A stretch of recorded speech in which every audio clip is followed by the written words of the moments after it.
It's my feel-good breakfast show.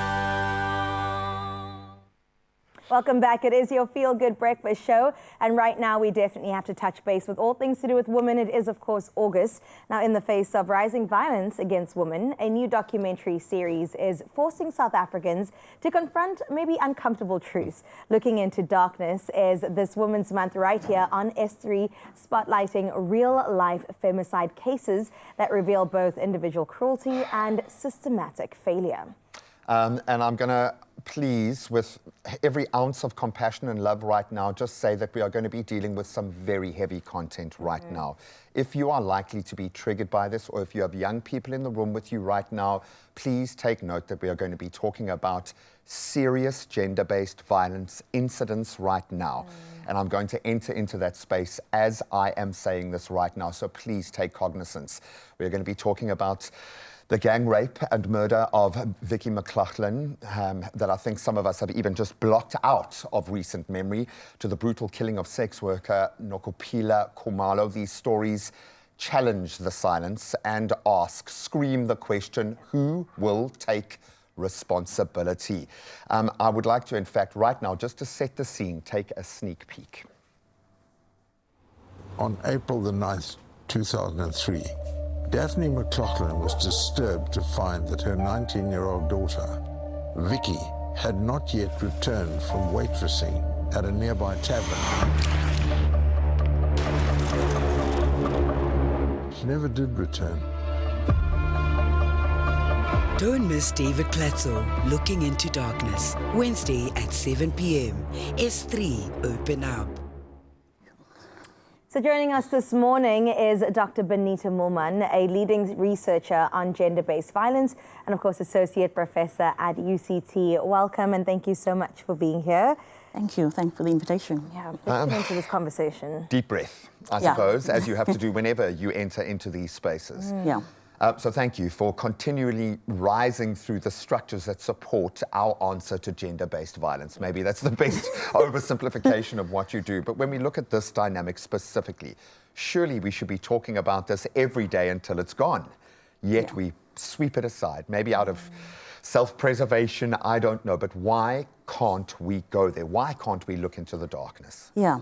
I mean, I think it's many reasons, right? I think some of it is about what do we see when we look into the mirror, right? I mean, violence is the way it's sort of practiced, the way we just discuss it or talk about it in society is as if it's something that happens out there or beyond us, not in my home, you know, not in my family. It's something other people do, you know, it's not something that we do. And I think to look at yourself and say, I'm capable of violence is something hard, something really difficult for most people. There's a sense of guilt, sense of shame. It's just overwhelming, you know? So I think it's that sense of, it can't be me. And so let's just forget about it. Let's not speak about it. Let people who deal with it, rape crisis of the world, deal with it. And you know? we absolve ourselves of the responsibility. Exactly. 100%, which, Doc, is exactly what I was going to bring up. You know, often people go, oh, men are responsible for this, so they should take it on. Or they say women are responsible, they should dress differently, they should not move in certain spaces. So where does this responsibility lie? Is it in all of us? Of course, it's with all of us, of course. You know, and there's different kinds of responsibilities. I think Women's Month often sort of places the spotlight, right, on the issue of gender-based violence, but it's easy to kind of just talk about it in the sense that women have to take ownership, right? Women are running the NGOs, the organizations, or counseling, etc. And the question's always, we are men and what's men's responsibility within that?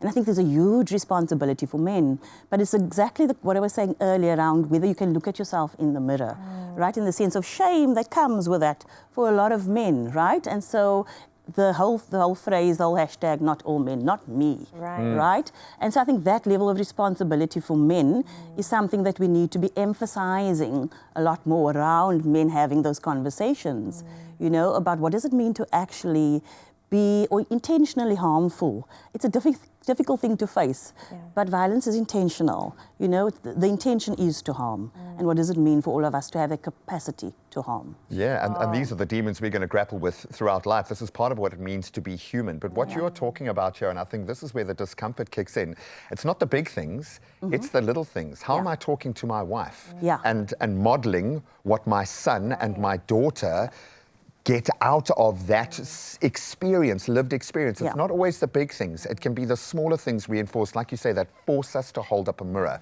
What I love about this series, and I think it's going to stream well as well, so I hope a global audience will get to plug in as well. But kudos for to S3 for driving this. But you give it a face, many faces, and very powerfully so. Vicky McLaughlin's murder shocked us, and then we just put it in file 13 and moved on with life. Yeah. What was the reaction to her case? To her case, I think it's again exactly what you're saying. We go through different sort of phases and these sort of ebbs and flows about the kind of cases that get the media attention, right?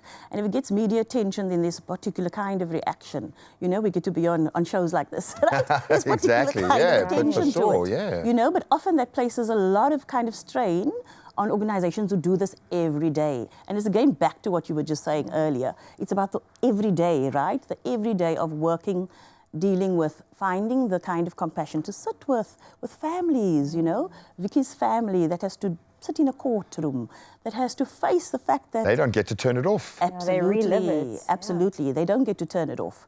And so there's that level of reaction, but there's also the reaction in terms of the kind of work that I do and the kind of communities that I work within, right?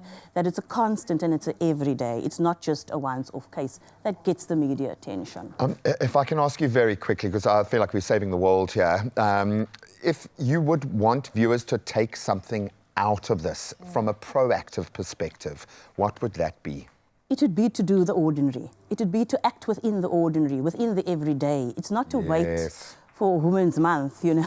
It's not then let's talk about it. It's the everyday. And I think it's in spaces of intimacy, actually, that we need to be talking about how we relate and how violence, I think, can be very insidious to kind of intimate relationships, right? For sure. And what that means around gender in terms of femininity and masculinity and the kind of expectations that go with how we relate and how we love. I think often we talk about violence as if it's separate to love. Yeah. It's not separate, It's the same fire, yeah. Absolutely, absolutely. So how do we love in a way that is open, right, and not rigid in how we expect who we are within that relationship and how we ought to be in that relationship. Are admissions still open Doc, for whatever thank you classes so you are much. teaching at UCT right now? You're amazing. Thank you so much, and Thank you, Doc. congratulations. I know it's a very dark narrative, but the fact that this has got the spotlight is an amazing and a beautiful thing. So thank you so much for the work that you've put in this space. Thank you, Doc. Thank you. Oh, we can't Thank wait you. for people to, watch this and definitely, like you said, hold up a mirror to who they are yeah. today.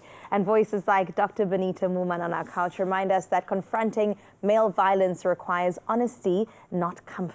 And David Klotzau, Looking into Darkness, is more than a true crime series. It is a wake-up call to the epidemic of gender-based violence in South Africa. So please don't miss the premiere. It happens this Wednesday today at 7 p.m. on S3, and also you can catch it for free on the SABC Plus app. And it is a must-watch for anyone and everyone, I think, who believes justice should never be silent. This is our country.